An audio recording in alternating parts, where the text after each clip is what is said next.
Desa Kadipaten mendapat julukan sebagai pintu gerbangnya Kabupaten Majalengka dari arah barat yang dilalui jalur transportasi Bandung-Cirebon.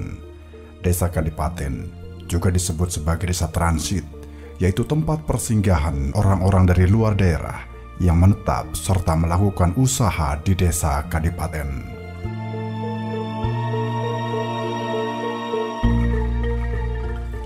Julukan lain untuk Desa Kadipaten yaitu Desa Niaga. Hal tersebut dikarenakan karena sebagian besar penduduknya berprofesi sebagai pedagang, di samping lainnya sebagai petani. Sebuah desa yang tidak lahir begitu saja, namun mempunyai latar belakang dan karakteristik sejarah tersendiri.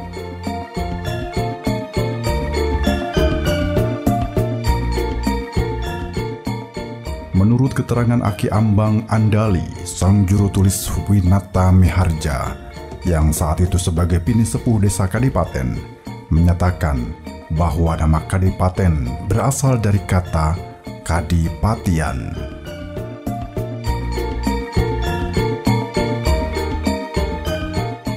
Cerita berawal dari sekilas sejarah Kerajaan Sumedang Larang.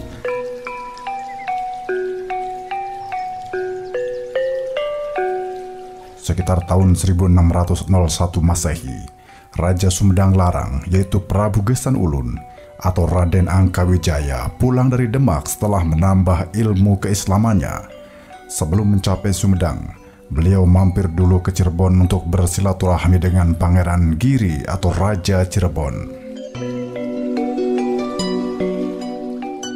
Pangeran Girilaya menerima kedatangan Prabu Gesan Ulun karena dirinya masih satu keturunan dengan Sunan Gunung Jati.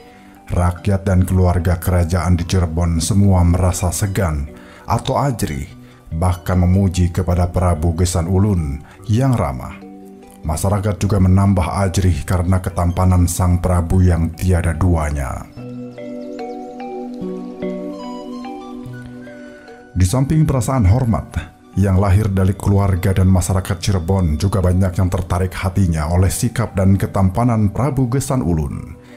Hal ini dialami bukan hanya oleh kaum wanita, bahkan kaum laki-laki sekalipun.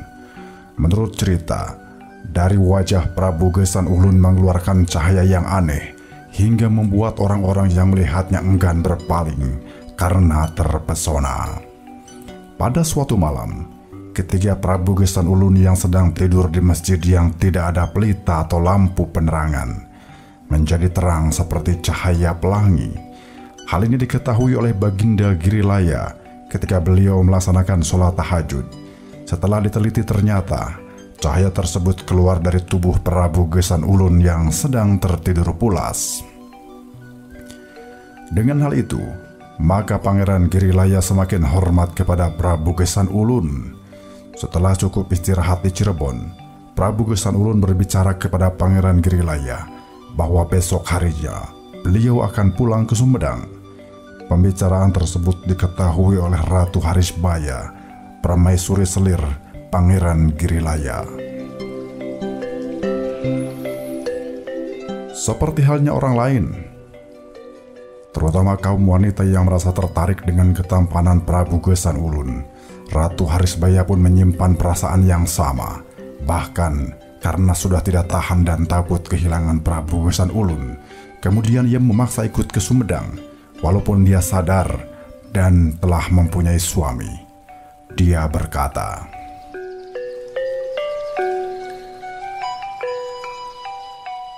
"Kalau tidak dibawa ke Sumedang, niscaya keris ini akan menghabisi nyawa saya." Berbicara begitu sambil ujung keris dikenakan pada ulu hatinya. Menghadapi situasi semacam itu, Prabu Gesan Ulun sempat kebingungan. Namun akhirnya setelah bermusyawarah dengan keempat Kanda Galante atau patih kepercayaan raja, beliau dengan sangat terpaksa memutuskan untuk membawa Harisbaya ke Sumedang. Singkat cerita, Prabu Gesan Ulun pergi dengan membawa Ratu Harisbaya. Kepergian Prabu Gesan Ulun yang suatu waktu dengan hilangnya Ratu Harisbaya menimbulkan kecurigaan di hati Pangeran Girilaya, hingga pada akhirnya Pangeran Girilaya mengirim pasukan untuk menyerang ke Sumedang Larang.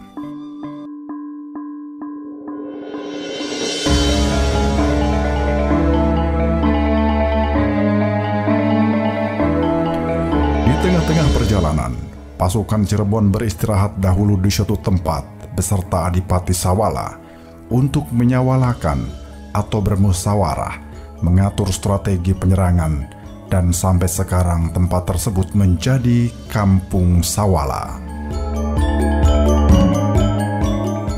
Setelah bermusyawarah dengan Adipati Sawala, pasukan Cirebon melanjutkan perjalanannya. Namun di tengah-tengah perjalanan bertemu dengan keempat Kandagalante yang sengaja menunggu pasukan dari Cirebon. Akhirnya tidak bisa dihindarkan lagi. Pertempuran terjadi antara keempat Kandagalante, yaitu Sang Hyang Hawu atau Mbah Jaya Perkasa, Bantara Dipati Wijaya atau Mbah Nanganan, Sang Hyang Kondang Hapa, dan Batara Pancerbuana atau Eyang Terongpeot melawan pasukan Cirebon. Dan akhirnya pasukan Cirebon harus mengakui kekuatan keempat Kandagalante tersebut, yaitu Mbah Jaya Perkasa. Mereka kalah, dan yang masih hidup pun kocar-kacir pulang ke Cirebon. Dan senjata rampasan pasukan Cirebon dibuang di dekat jembatan Monjot. Setelah kejadian pertempuran tersebut, selanjutnya Pangeran Girilaya mengirim surat ke Prabu Gesan Ulun supaya Harisbaya dikembalikan ke Cirebon. Namun Harisbaya menolak dan ingin tetap bersama Prabu Gesan Ulun di Sumedang. Tidak ada jalan lain yang lebih baik selain talak atau cerai. Akhirnya, Pangeran Girilaya atau Raja Cirebon melakukan talak kepada Ratu Harisbaya. Untuk menebus talak tersebut, Prabu Gesan Ulun menyerahkan wilayah Majalengka, termasuk Kadipaten sekarang, kepada Pangeran Girilaya.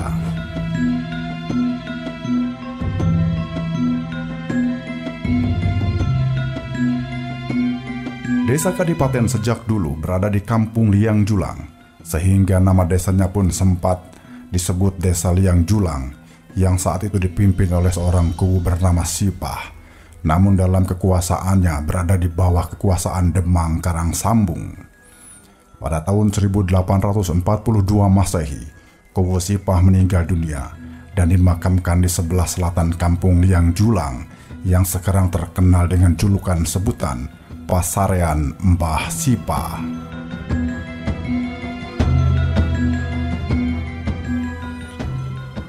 Selanjutnya, setelah kubu Sipah meninggal dunia, Demang Karangsambung membentuk panitia untuk memindahkan kantor Desa Liang Julang ke sebelah utara, yang sekarang disebut Kampung Jatiraga. Dalam pelaksanaan pembangunan kantor desa yang baru tersebut, ada salah satu bahan materialnya menggunakan sebatang pohon jati bekas bangunan kantor desa yang lama, yaitu Desa Liang Julang. Batang pohon jati bekas tersebut dibawanya ke sebelah utara melalui Sungai Cilutung, kemudian dinaikkan ke atas rakit, lalu dihanyutkan. Batang kayu jati tersebut diterima di Kampung Cikempar oleh kedua tokoh masyarakat yang bernama Purajati dan Wirajati. Setelah kayu tersebut dibawa ke daratan, kemudian diarak ke tempat yang direncanakan dengan diiringi berbagai macam kesenian tradisional seperti dogdog, angklung, bende, dan lain-lain. Sebelum pelaksanaan pembangunan kantor desa dimulai, karena pada saat itu masih banyak aliran kepercayaan nenek moyang yang masih kuat, maka sebelum batang kayu jati tersebut digunakan, terlebih dahulu batang kayu jati bekas tersebut dikawinkan dengan pohon jati yang masih hidup, sambil membaca doa dan memohon kepada Allah Subhanahu wa Ta'ala agar masyarakat, pemimpin, dan aparat desanya mendapat lindungan dari Yang Maha Kuasa. Selanjutnya, kampung yang akan ditempati bangunan kantor desa yang baru diberi nama Kampung Jati Raga, yang artinya raga batang pohon jati.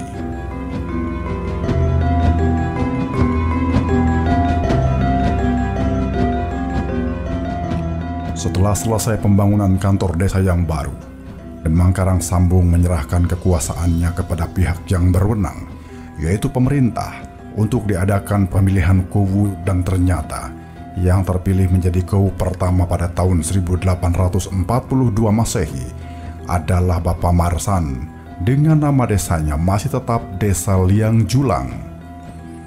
Setelah Mbah Purajati dan Wirajati meninggal dunia, kedua orang tersebut selanjutnya dimakamkan di Blok Cikempar, sehingga terkenal dengan julukan Pasarian Mbah Buyut Cikempar. Dan sekarang makam tersebut dipindahkan ke Buyut Jati Raga.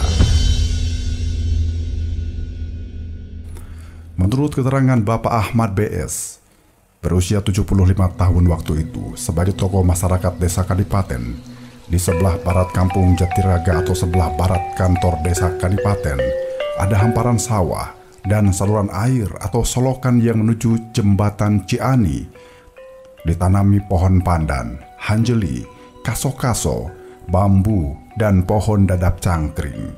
Maksud dari penanaman pohon tersebut untuk memperkuat tanah agar tidak terjadi erosi dan dapat menyerap air, sehingga dari pohon dadap cangkring itulah diambil nama Kampung Cangkring.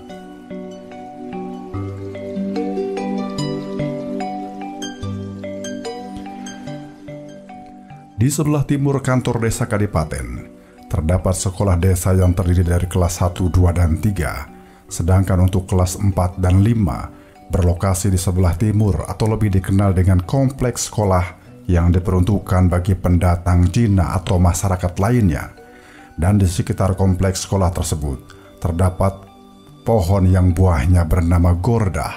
Buah tersebut berbentuk burbei sebesar muncang atau kemiri, sehingga dari nama buah tersebut menjadi Kampung Gordah yang terpisah dari Kampung Babakan Cikempar.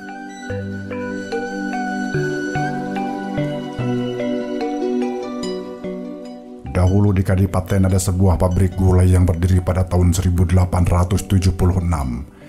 Di masa penjajahan Belanda dalam bentuk perseroan terbatas dengan sebutan Suiker Pabrik, di mana pada permulaan beroperasi hanya menggunakan alat-alat sederhana, dan pada tahun 1896 Masehi terjadi perombakan dan perluasan pabrik yang dilakukan oleh orang-orang Belanda dan Perancis. Dan yang memiliki pabrik tersebut terdiri dari 3 orang, yaitu Nyonya J.F. de Vogel istri Tuan Distrik Lucas, Nyonya Wilhelmine de Vogel istri Tuan Charles Fortune, dan J.R. Julius Carlot de Vogel.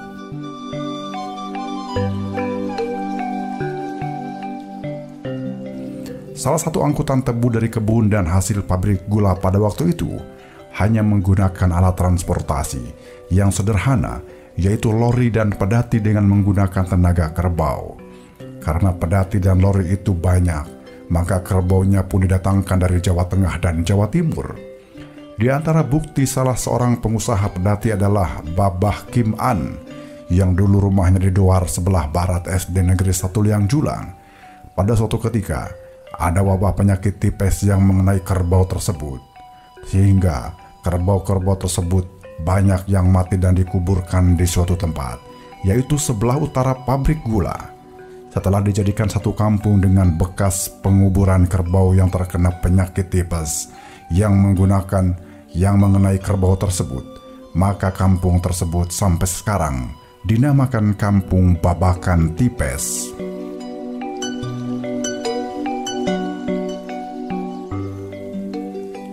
Dan yang lebih menarik, pada saat pengangkutan gula atau tebu ke Cirebon, maka kerbaunya akan menjadi hak milik pengangkut, di samping mendapat upah dari hasil panen tebu. Dahulu, sebelah barat Babakan Tipes ada suatu hamparan sawah atau tanah yang sangat luas sepanjang aliran sungai Cilutung, dan oleh pendatang tanah tersebut dibabak-babak menjadi kampung, sehingga menjadi Kampung Babakan Cikempar. Dan sebelah barat Gordah, waktu itu banyak yang membuat oncom seperti Bapa Karta, Bapa Narta, dan yang lainnya, sehingga kampung tersebut menjadi Babakan Oncom. Namun sampai sekarang, Babakan Oncom berubah nama menjadi Babakan Cikempar. Sejak dulu, para pedagang Cina dari Indramayu berlayar melalui Sungai Cimanuk dan berlabuh di suatu tempat sambil membawa terasi, garam, dan ikan asin untuk dijual. Kemudian orang-orang dari pegunungan atau Maja dan sekitarnya juga membawa hasil bumi, sehingga terjadi transaksi jual beli di suatu tempat sambil menetap di pasanggerahan yang dilewati, Jalan Raya Denles dari Dukuh Bitung, Dukuh Warung, dan Dabuan. Karena mereka sambil berjualan dan yang menetap di sana semakin banyak, dan akhirnya ada suatu tempat untuk perkampungan dan menjadi Babakan Anyar.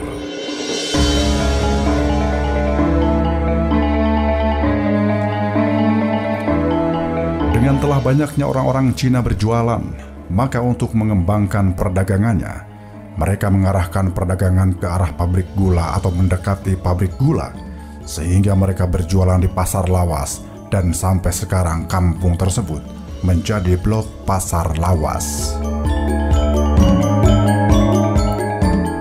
Di sebelah barat Pasar Lawas ada sebuah kampung yang sedang dilanda musibah atau wabah penyakit, sehingga banyak warga yang mati mendadak dan obatnya pun sulit didapat. Suatu ketika, ada seseorang yang berilmu tinggi dari Cirebon bernama Sarjiah dan mengetahui akan hal tersebut.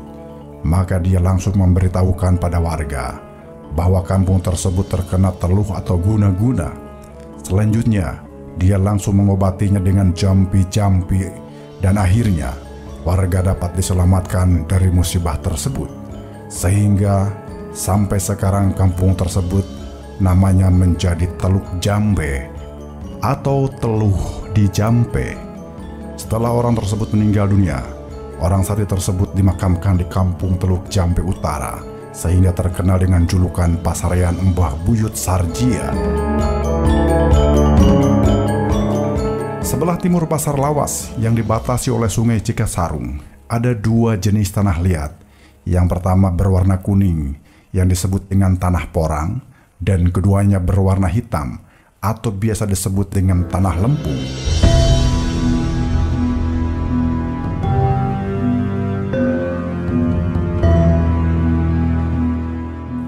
Oleh masyarakat, kedua tanah tersebut diolah menjadi genting, coet, dan gerabah. Tempat membuat gerabah tersebut disebut Anjun atau Panjunan. Jadi nama kampung Anjun diambil dari nama tempat pembuatan gerabah. Sampai sekarang, sisa-sisa pembuatan gerabah pun masih ada.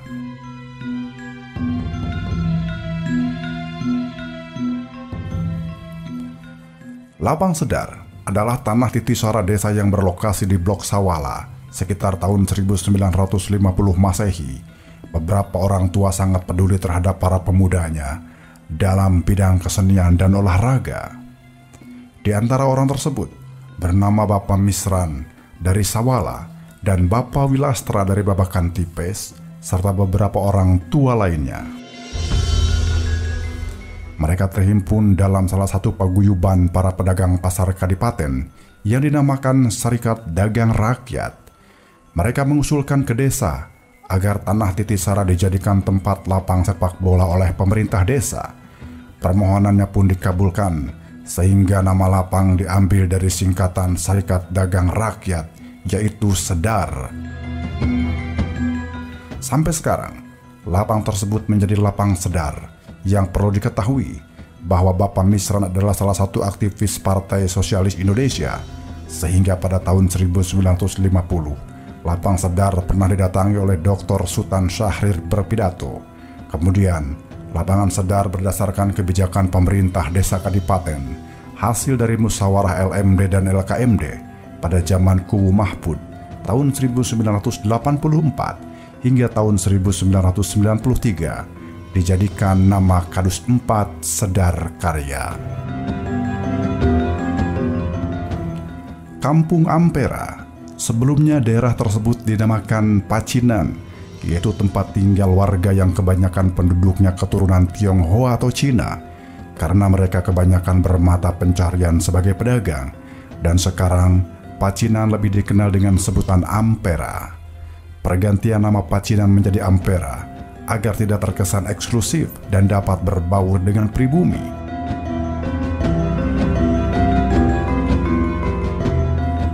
Demikian sekilas sejarah Desa Kadipaten. Wallahu alam.